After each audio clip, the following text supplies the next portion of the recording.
আসসালামু আলাইকুম everyone, welcome back to my channel. আশা করি তোমরা সকলে খুব ভালো আছো, আর হ্যাঁ, আমিও ভালো আছি। সকাল সকাল একদম স্টেশনের উদ্দেশ্যে চলে যাচ্ছি। আসলে অ্যাকচুয়ালি আজকের মিশন আর ডেস্টিনেশন দুটোই একটাই, বোলপুর শান্তিনিকেতন। আমরা সমস্ত মাম্মিগুলো মিলে ডিসাইড করেছিলাম সামার ভ্যাকেশানে কোথাও একটা যাব।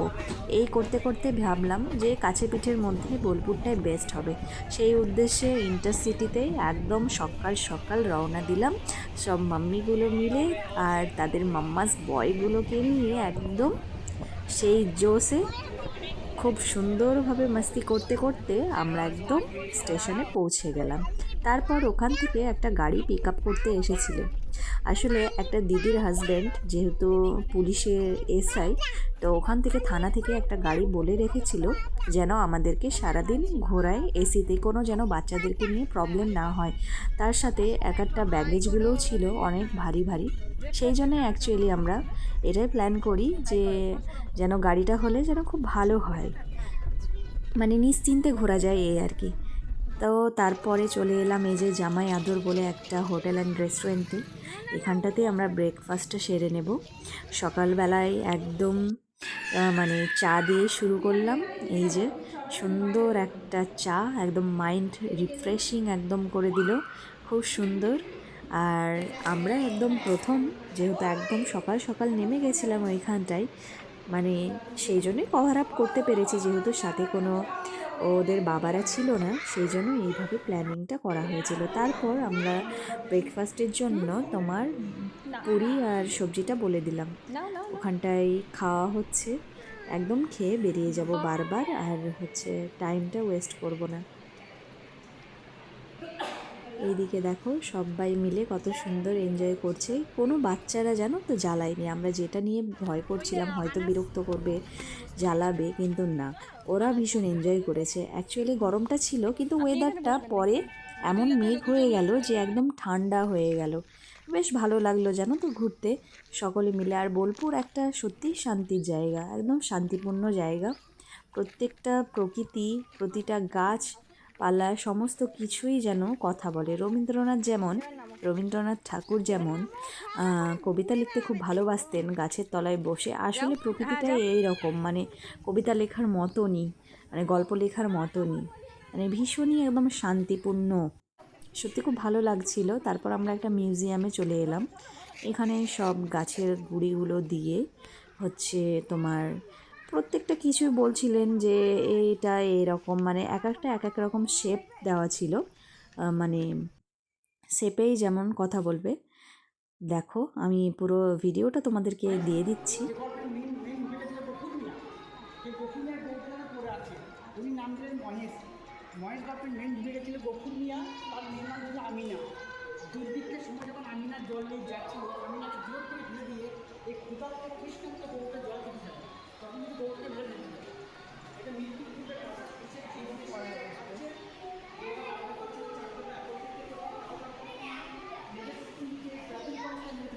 সেই দিন এই নয়জন কি সমস্যা দৃষ্টান্ত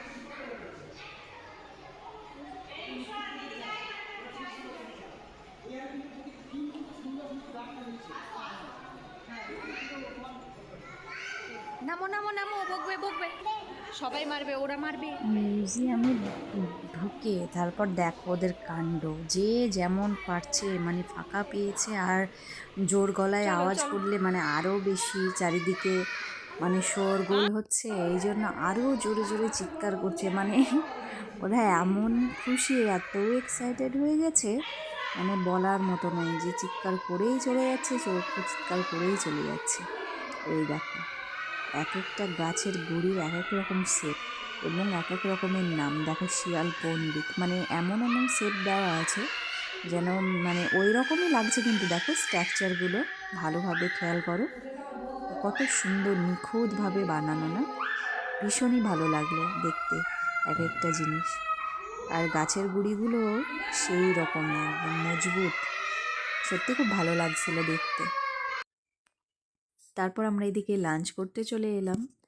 লাঞ্চের শেষে আমরা এখানটায় চলে আসলাম। এটা হচ্ছে সৃজন শিল্প মেলা। এই দেখো এইখানটায় না প্রোগ্রাম হচ্ছিল, বেশ ভালো লাগলো জানো তো। এই যে ডান দিকে গিয়েই একদম প্রোগ্রাম শুরু হচ্ছিল এবং সব নাচ গান সব করছিল। আর এটা অনেকটা বড়, মানে অনেকটা বড় এরিয়া জুড়ে আছে। আর মানে প্রত্যেকটা মানে জিনিসই খুব সুন্দর লাগলো। আর দেখো কত সুন্দর সব নৃত্য পরিবেশন করছে। আর এইদিকে আছে অনেকগুলো তোমার এক একটা ছোট ছোট করে তোমার কি বলবো, মানে দোকানগুলোও বসে আছে, মানে এটার ভেতরেই যেন সবটা পেয়ে যাবে। বেশ ভালো লাগলো জিনিসটা ঘুরতে। এই জায়গাটা আমি কখনো যাইনি আগে, আমাকে মানে একদমই আমার কাছে নতুন। ওরাই বলছিল যে না এই জিনিসটা আছে, তো বলো চলো ঘোরাই যাক, যেই জিনিসগুলো ঘুরিনি সেইগুলো ঘোরাই তো হচ্ছে মেন। আর ওয়েদারটা দেখো কত সুন্দর, একদম মেঘলা মেঘলা হয়ে গেল আর চারিদিকে বাতাস বইছিল, বেশ ভালো লাগলো। আর আনস না এত বেশি মজা করছিল, মানে সত্যি ওকে নিয়ে আমার কোনো অসুবিধেই হয়নি। যে আমি প্রথমে ভাবছিলাম যে একা আমি ওকে সামলাতে পারবো কি না, কিন্তু না, সত্যি ও একটুও দুষ্টুমি করেনি, নিজের মতন ঘুরে বেড়িয়েছে, একবারও মানে বলেনি যে কোলে নাও বা কিছু। ও সত্যিই অনেক আমাকে সাপোর্ট করেছে, সেই জন্যই হয়তো পসিবল হয়েছে। এই প্রথম জানো তো বরকে ছাড়া কোথাও এসেছি, যাই হোক, কিন্তু ভালো লাগলো সব ফ্রেন্ডদের সঙ্গে ঘোরাঘুরি করে, মানে আলাদা রকমই লাগলো। আসলে বন্ধুত্ব না সত্যি জেনে শুনে হয় না, এইভাবেই হয়ে যায়। কখনো ভাবিনি যে এতটা ক্লোজ বন্ধুত্ব হয়ে যাবে। আসলে তাদের মেন্টালিটির সঙ্গে মেন্টালিটিটা মিলেছে বলেই হয়তো বা বন্ধুত্বটা হয়েছে বলেই আমরা এতটা দূর পর্যন্ত আসতে পেরেছি। যাই হোক, আলহামদুলিল্লাহ ফর এভরিথিং। সকলেই ভীষণ ভালো মনের মানুষ এবং আমরা খুব শান্তিপূর্ণভাবেই ঘোরাঘুরিটা সম্পন্ন করেছি, খুব ভালো লাগলো। আর এই দিকে হচ্ছে এর নাম হচ্ছে ছায়া, ওর দুটো মেয়ে আর আমরা বাকিরা আমাদের সবার একটা করে ছেলে। যাই হোক, ওর মেয়েরাও ভীষণ শান্ত, আর এইদিকে আমাদের ছেলেরাও মানে একটু বিরক্ত করেনি, মানে প্রত্যেকেই ভীষণই এনজয় করছিল বিষয়টা।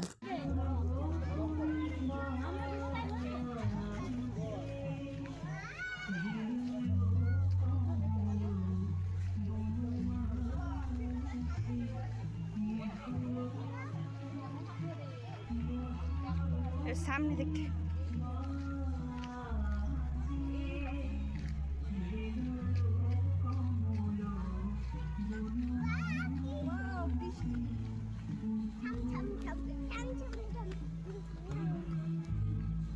এই জায়গাটা একটা উঠবো।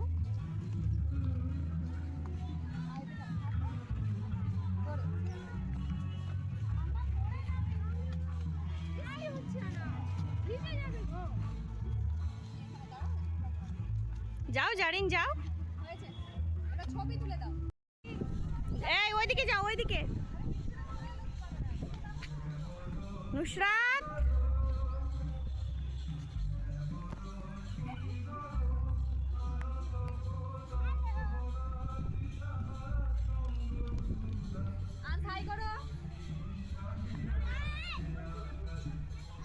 হাই জারিন, হাই করো, হাই। ব্রিজ পার হয়ে যাও, এবার ব্রিজ পার হয়ে যাও।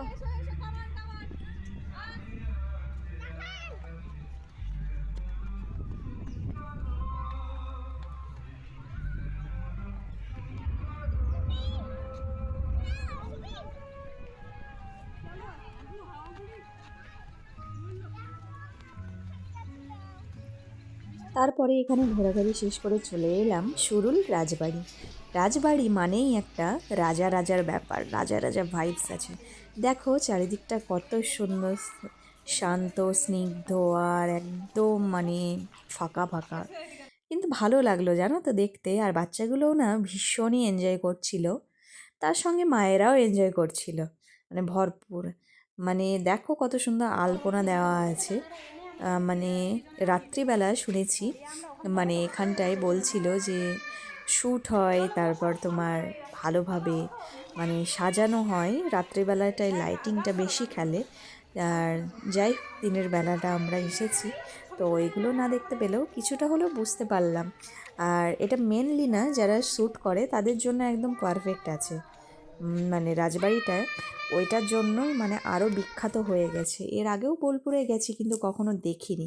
তারপর এটা চলে এলাম কোপাই নদীর ধারে। ভীষণই ভালো লাগলো কোপাই নদীটা। তারপরে এই দেখো আন্স একটা মানে পিয়ানো নিয়েছে। পিয়ানো বলবো না এটা কি বলো, ভায়োলিন বলবো, যাই হোক এটা বাজাতে ও ভীষণই ভালোবাসছিল। আর এই দেখো আমরা মা বেটিতে একটু ছবি টবি তুলে নিচ্ছিলাম। তারপর আমাদের ঘোরাঘুরি শেষ করে আমরা চলে এলাম একদম স্টেশনে। একদম তোমার ওয়েটিং রুমে বসে আছি, যেহেতু 1 ঘন্টা আগেই চলে এসেছি। আর অনেক ঘোরাঘুরি হয়ে গেছে, সবাই একটু ক্লান্তও হয়ে গেছিলো, একটু বসার দরকার ছিল বলে আমরা এসিতেই ওয়েটিং রুমে বসে থাকলাম। যাই হোক তারপরে এই যে আমরা একটা ফটো তুলে নিলাম সুন্দর করে। আর সমস্ত কিছু শেষ করে এই যে আমরা আবার ট্রেনে চেপে গেছি, আমরা বাড়ি চলে আসছি। তো আজকের ব্লগটা এতটা পর্যন্তই। আমার ব্লগটা যদি তোমাদের ভালো লেগে থাকে অবশ্যই একটা লাইক কমেন্ট শেয়ার করে দিও, আর কমেন্ট করতে ভুলবে না কিন্তু। আর বাচ্চাগুলোর ছবিগুলো দেখে তোমরা মানে বুঝতে পারবে যে কতটা ওরা এনজয় করেছে। যাই হোক আজকের মতো এতটাই। দেখা হচ্ছে পরবর্তী কোনো একটা ব্লগে।